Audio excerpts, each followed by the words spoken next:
عثمان جان سرود سرا کار کنگه و شما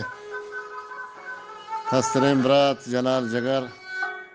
و قادر برجانی فرمایشیں گو کے کانٹے یک دو لیکو امیت ہیں کہ درستین دیوانہ پسند بھی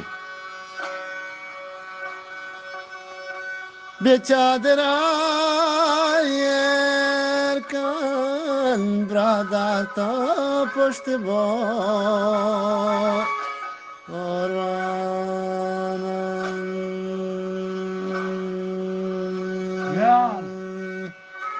اوله لوبیا تو چاہیے جوڑ کن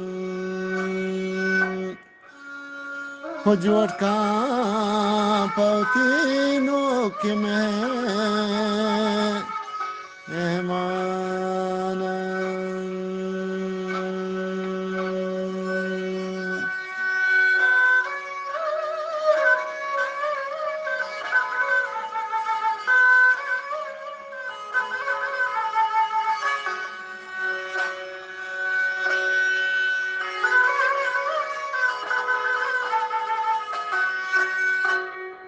اچھا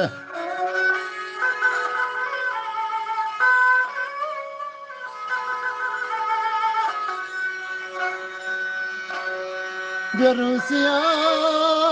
سوارن شوق و بیا منجنان آنو دندن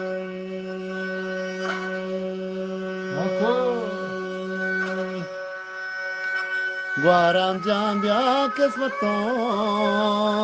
بیلیت او بیلیت ماں کا تی اللہ رندن